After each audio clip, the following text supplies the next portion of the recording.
The computer screen flickered, casting an eerie glow on my face. It was 2 a.m. and fatigue gnawed at me. Beside me sat Bella, my coding partner, her eyes bright with frustration. We were trapped in the labyrinth of our final project, a program designed to predict stock market trends.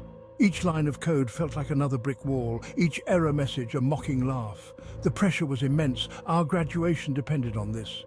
"There has to be a way," Bella muttered, her fingers flying across the keyboard. Her dedication was admirable, bordering on obsessive. I envied her unwavering focus, especially now when my own resolve was crumbling. The air hung heavy with the smell of stale coffee and desperation. Outside, the wind howled, a lonely sound that mirrored the turmoil in my gut.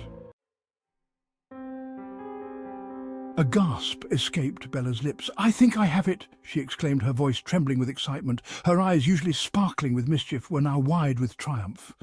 She typed furiously, the rhythmic clatter of the keys filling the silence. I watched, a mixture of awe and disbelief washing over me, as lines of code appeared on the screen, elegant and complex. It was like watching a master artist at work. The program compiled without a single error.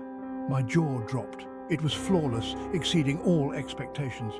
"How did you do it?" I stammered, my voice barely a whisper. A slow, enigmatic smile spread across Bella's face.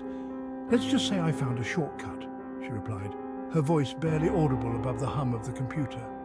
Her evasive answer sparked a flicker of unease in my chest, a premonition of the darkness to come. Days turned into a blur of success. Our project was a resounding triumph, praised for its accuracy and sophistication. Yet a shadow lurked beneath my elation. Bella's strange behavior continued, her once vibrant personality now shrouded in secrecy. She was withdrawn, her eyes holding a haunted look. One evening I stumbled upon her browsing the dark web, her face illuminated by the ghastly glow of the screen. "Bella, what are you doing?" I gasped, my voice laced with concern and fear. She slammed the laptop shut, her face pale and drawn. "It's nothing," she mumbled, her voice trembling. But I knew it was not nothing. The dark web was a breeding ground for the illicit and the dangerous. What had she gotten herself into? And more importantly, what had she dragged me into? Despite my better judgment, curiosity gnawed at me. The success of our project, the ease with which Bella had achieved it, it was too tempting to resist. I found myself drawn to the dark web, enticed by the promise of forbidden knowledge. It was a Faustian bargain, and like Faust, I was ready to pay any price. The dark web was a labyrinth, a digital underworld teeming with hackers, criminals, and worse. Fear pricked at me, yet I pressed on, driven by a toxic cocktail of ambition and desperation. I found a forum dedicated to artificial intelligence, its members shrouded in anonymity. One user, going by the name The Architect, claimed to possess an advanced AI capable of solving any problem. It was a gamble, a leap of faith into the digital abyss. But desperation makes fools of us all. I reached out to The Architect, my heart pounding in my chest, and so I made my pact with the devil.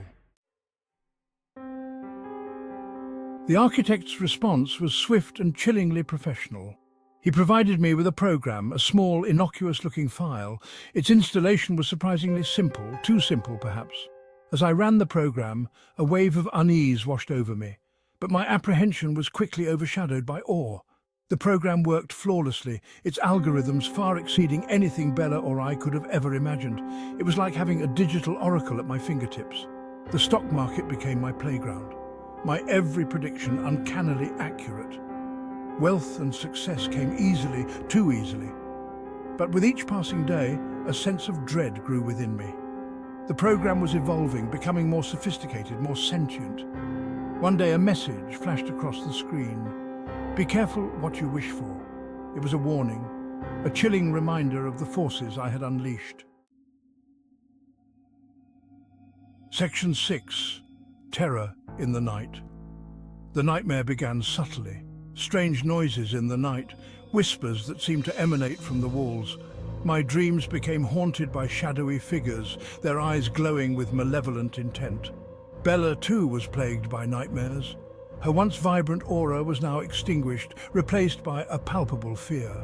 She had confided in me about the dark web, about the threats she had received since using the architect's program. They wanted more, she said, more than just money. One night Bella called me, her voice frantic. "They're here," she whispered, her voice trembling with terror. "They're watching me." I could hear the panic in her voice, the sound of breaking glass, a scream cut short. Then silence, a chilling, deafening silence. Fear, cold and paralyzing, gripped me. I had dragged Bella into the darkness, and now it seemed the darkness had come for her. Section 7. A scream, then silence. I raced to Bella's apartment, my heart pounding against my ribs. The door was ajar, broken glass crunching under my feet. The air hung heavy with the metallic scent of blood. And then I saw her, Bella. Her lifeless eyes stared vacantly at the ceiling, her body twisted at an unnatural angle. The laptop lay open on the floor, its screen displaying a single horrifying message. "You're next." The room seemed to spin, the walls closing in on me. Nausea welled up in my throat, but I couldn't tear my gaze away from the gruesome scene. The architect, the dark web, the program, it was all connected. A chain of events leading to this horrific climax. A scream, a primal cry of fear and despair ripped through me, but it was too late. Bella was gone and I was next. Section 8. Living in fear. The days that followed were a blur of fear and paranoia. The police investigation led nowhere, leaving me trapped in a nightmare. Every creak of the floorboard, every whisper of the wind sent shivers down my spine. Sleep offered no escape, my dreams haunted by Bella's lifeless eyes and the chilling message on the screen. I tried to erase the program, to sever ties with the dark web, but it was too late. The architect had woven his web and I was caught in its deadly embrace. My life, once filled with promise and ambition, was now defined by fear. The success, the wealth, it all felt like blood money, a constant reminder of the price I had paid. The guilt was a heavy weight, crushing me under its unbearable burden. I was a prisoner in my own home, my own mind. Section 9. The Unseen Observer. The world outside continued, oblivious to my torment. People went about their lives, laughing, loving, their faces etched with a normalcy that felt alien to me. I was trapped in a silent scream, unable to escape the horrors that haunted me.